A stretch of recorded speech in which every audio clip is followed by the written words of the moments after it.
ఓం నమో వెంకటేశాయ. అందరికీ నమస్కారము.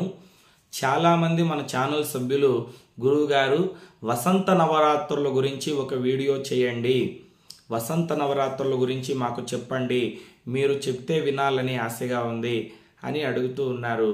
మీకు తెలియందేముందండి, ఈ నెల 30వ తారీఖు అంటే ఉగాది పండుగ నుండి వసంత నవరాత్రులు అనేవి ప్రారంభమవుతాయి. దీన్నే లలితా నవరాత్రులు అని కూడా పిలుస్తారు, శ్రీరామ నవరాత్రులు అని కూడా పిలుస్తారు. ఈ నవరాత్రుల్లో చాలామంది జగన్మాత అయిన లలితాదేవిని పూజించి ఆరాధిస్తారు ఈ 9 రోజులు కూడా. ఇంకొంతమంది సీతారామ లక్ష్మణ సమేత వీరాంజనేయ స్వామిని అర్చించి ఆరాధిస్తారన్నమాట. అంటే శ్రీరామచంద్రమూర్తిని ఈ 9 రోజులు పూజిస్తారు ఈ నవరాత్రుల్లో. అసలు నిజానికి చెప్పుకోవాలంటే ఈ వసంత నవరాత్రుల్లో శ్రీరామచంద్రమూర్తిని ఆరాధించాలండి. ఎందుకంటే దసరా నవరాత్రుల్లో మనము అమ్మవారిని అర్చిస్తాము, పూజిస్తాము.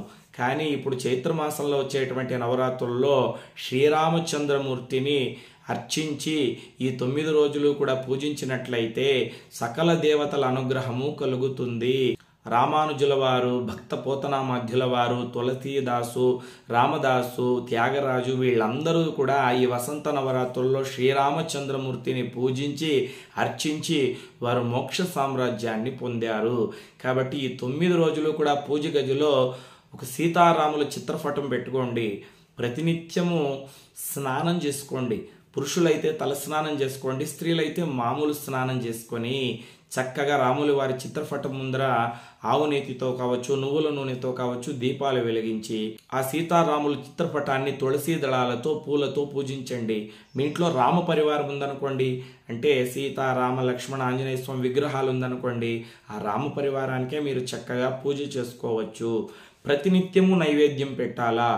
మీకు ఓపిక ఉంటే 9 రోజులు 9 రకాల నైవేద్యాలని చేసి పెట్టండి. ఒకరోజు పులిహోర, ఒకరోజు దధ్యోజనము, ఒకరోజు చక్కెర పొంగలి, ఒకరోజు కట్టు పొంగలి, పాయసము చేసి పెట్టండి.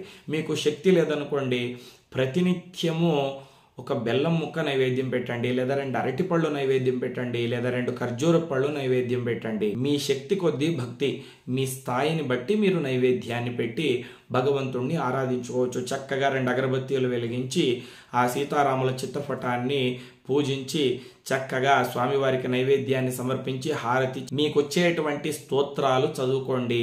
సీతారాముల అష్టోత్తర శతనామావళి స్తోత్రం చదువుకోండి. అది రాలేదనుకోండి, మీకు వచ్చేటువంటి రాముల వారి పాటలు పాడుకోండి.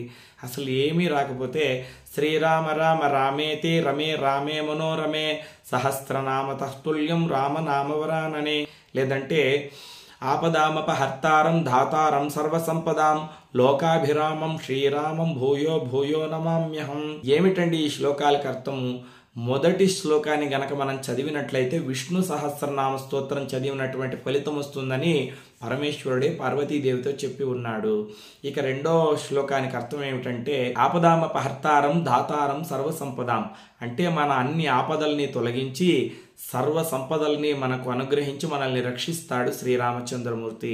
ఈ శ్లోకాలు చెప్పడం కూడా రానటువంటి వాళ్ళు జై శ్రీరామ్ జై శ్రీరామ్ జై శ్రీరామ్ అని నోరు నొప్పి వచ్చే వరకు ఆ రామనామాన్ని 1000 సార్లు లేకపోతే 108 సార్లు చెప్పుకోండి. రామకోటి రాయాలనుకుంటున్నటువంటి వాళ్ళు కూడా ఈ వసంత నవరాత్రుల్లో చక్కగా రామకోటిని రాయండి. శ్రీరాముడి యొక్క పరిపూర్ణమైన అనుగ్రహం మీకు, మీ కుటుంబ సభ్యులకు కలుగుతుంది. ఇక ఈ వసంత నవరాత్రులు ఎవరెవరు చేయవచ్చు అంటే ఎవరైనా చేయవచ్చండి. స్త్రీలు, పురుషులు, చిన్నపిల్లవాళ్ళు, పెద్దవాళ్ళు, పూర్వ సువాసినులు అందరూ చేయవచ్చు. ఏటి సూచకంలో ఉన్నటువంటి వాళ్ళు కూడా మామూలుగా పూజలా చేసుకోవచ్చు. అంటే వ్రతంలా కాకుండా మామూలుగా ప్రతినిత్యము సీతారాముల ఫోటోకి పూజ చేసుకొని చక్కగా నైవేద్యం పెట్టి మీకు వచ్చేటువంటి స్తోత్రాలు, శ్లోకాలు చెప్పుకోవచ్చు, పాటలు పాడుకోవచ్చు. ఏ నియమాలు కూడా లేవు.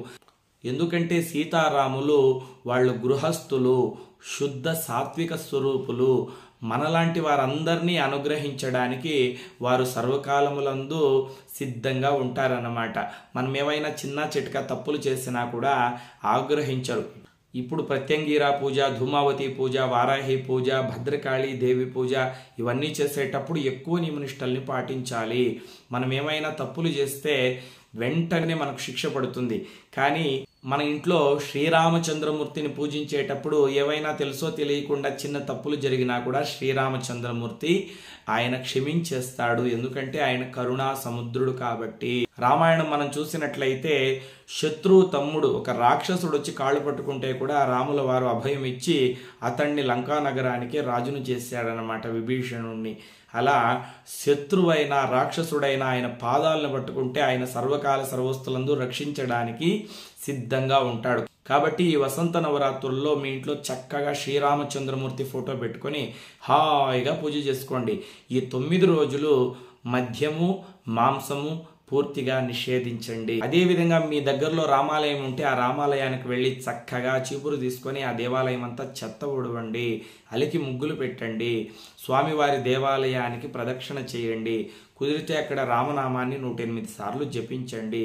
ఇలా 9 రోజులు ఎవరైతే విడిచిపెట్టకుండా ఈ నవరాత్రుల్లో శ్రీరామచంద్రమూర్తిని పూజిస్తారో వారి ఇంట్లో ఉన్నటువంటి అన్ని సమస్యలు తొలగిపోతాయి. ఆ ఇంటికి ఆంజనేయ స్వామి రక్షగా ఉంటాడు. ఎందుకు?